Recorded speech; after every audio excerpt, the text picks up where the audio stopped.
Une seconde vie pour l'incroyable moteur Omega One. Savez-vous ce qu'est un moteur à combustion? Nous sommes là pour vous expliquer exactement de quoi il retourne. Comme son nom l'indique, un moteur à combustion fonctionne grâce à un mécanisme de combustion. Il s'agit de la forme la plus courante de moteurs thermiques. En effet, ils sont au centre de beaucoup de véhicules, de bateaux, d'avions et même de trains. Vous devez très certainement vous demander ce qu'il se passe à l'intérieur du moteur. Eh bien, nous aussi. Nous vous rappelons néanmoins que tout ceci n'est qu'une question de carburant. À l'intérieur du moteur, le mélange d'air et d'essence s'enflamme, ce qui provoque une explosion. Ce même mélange est alors émis sous forme de gaz d'échappement. Il est question d'un mécanisme qui se met en place à l'aide d'un piston ou d'une turbine.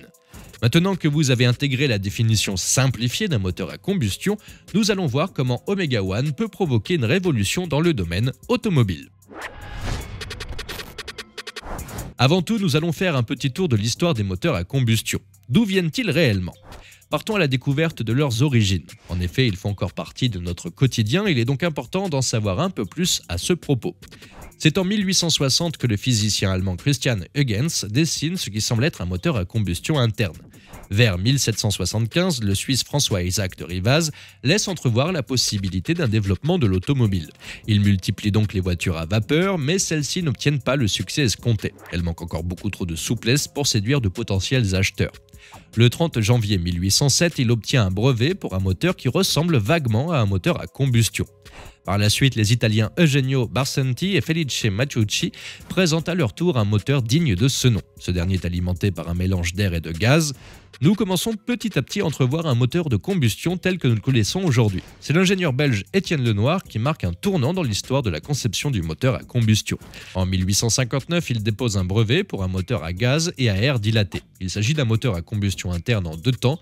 Une année plus tard, il met au point la première ébauche d'un véritable moteur à combustion. Dans un premier temps, il est alimenté par le gaz d'éclairage, mais cela ne durera pas bien longtemps. Il sera très vite remplacé par du pétrole grâce à l'invention d'un carburateur. Malheureusement, ces recherches seront très vite avortées par manque de moyens. De plus, cette invention connaît certains dysfonctionnements en matière de rendement. Beau de Rochas prendra donc les choses en main en mettant au point un cycle thermodynamique en 4 temps. Malgré quelques contretemps, le savoir de cet homme permettra de pousser le moteur à combustion dans ses retranchements. Pourtant, il faudra attendre l'arrivée de l'américain George Brayton sur le marché. Il imaginera alors un carburateur très efficace mais qui fonctionne au pétrole. Cela donnera naissance à la première machine à combustion interne à huile lourde.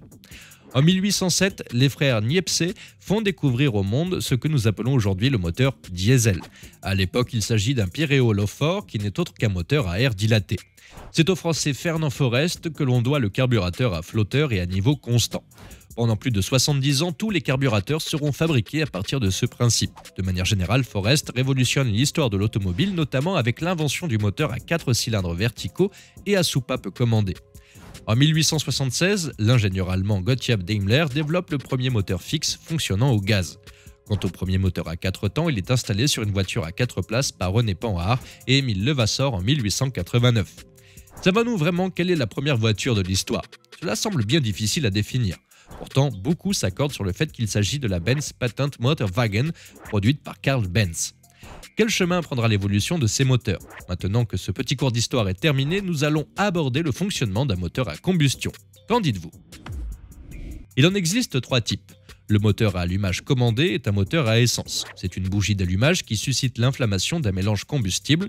Ce dernier n'est pas censé se produire spontanément. De ce fait, il entraîne des mouvements alternatifs à 2 ou 4 temps.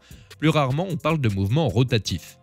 Le moteur diesel abrite une injection au cœur de ce qu'on appelle la chambre de combustion. Avec un taux de compression élevé, cela porte les températures à des niveaux très importants. Il est question d'un phénomène d'auto-inflammation.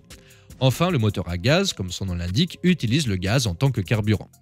Pensé au 19e siècle, c'est grâce au protocole de Kyoto en 1997 qu'il est vu comme un produit du futur.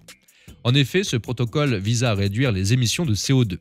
Il est grand temps désormais d'aborder le principe du moteur à combustion en 4 temps. En effet, il s'agit du moteur le plus communément utilisé. Dans un premier temps, le mélange d'air et de carburant s'enflamme et entraîne le mouvement du piston. En descendant, il l'aspire au sein du cylindre. Ainsi, le mélange est comprimé et la soupape d'admission se ferme. Le piston remonte pour comprimer le mélange à l'intérieur de la chambre de combustion. C'est à ce moment précis que le piston atteint son point maximum. Les gaz chauds exercent alors une forte pression sur le piston. C'est comme cela que le mouvement est amorcé. Les soupapes d'échappement s'ouvrent, le piston remonte et expulse les gaz brûlés dans le collecteur d'échappement. Le cycle recommence ensuite sa lente progression. De nos jours, c'est du moteur Omega One dont il est question. Peut-on parler d'une invention révolutionnaire ? Le moteur Omega One a été développé par l'ingénieur Matthew Riley au sein même de la société Astron Aerospace. D'après les dires de l'entreprise, il devrait changer durablement le monde du moteur à combustion. Comment cela est-il possible ? Tout d'abord, Omega One est beaucoup plus petit mais beaucoup plus puissant. Autre avantage et pas des moindres, il consomme bien moins de carburant que ses concurrents. La promesse d'une efficacité inégalée sera-t-elle tenue ? Il semblerait qu'il représente l'avenir des moteurs à combustion. Ses émissions polluantes sont extrêmement faibles, tout comme le rapport entre sa puissance et son poids est hors norme. De plus, il a très peu de pertes, contrairement aux moteurs à piston. En outre, le compresseur Omega One est de loin supérieur aux autres. Il y fait d'ailleurs partie intégrante du processus de combustion. De manière générale, un moteur de ce type est globalement plus efficace pour une raison que nous allons tout de suite vous expliquer. Par exemple, lorsqu'un véhicule est en pleine accélération, le moteur peut tirer à chaque rotation. Mais lorsqu'il atteint sa vitesse de croisière, il ne se déclenche qu'en cas de besoin. Ainsi, il tourne au ralenti, à grande vitesse, mais en ne consommant que très peu de carburant. Si la puissance est à nouveau requise, cela se fait presque instantanément.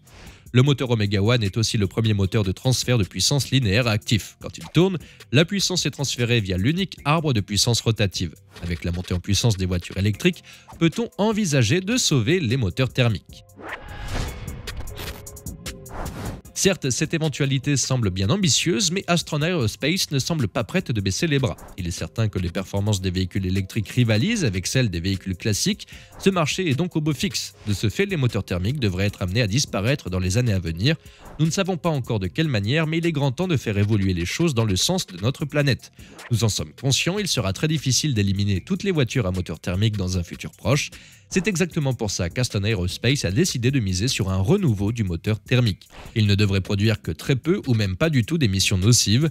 Le fait qu'Omega One dispose de deux chambres, l'une pour l'air froid et l'autre pour l'air chaud des gaz d'échappement, permet de grandement limiter les dégâts en matière d'émissions. Omega One est-il un projet viable mais surtout durable ? Les promesses faites peuvent-elles vraiment être tenues ? Sommes-nous en passe de vivre une véritable révolution automobile ? Arriverons-nous à penser plus à notre planète qu'à notre propre confort ?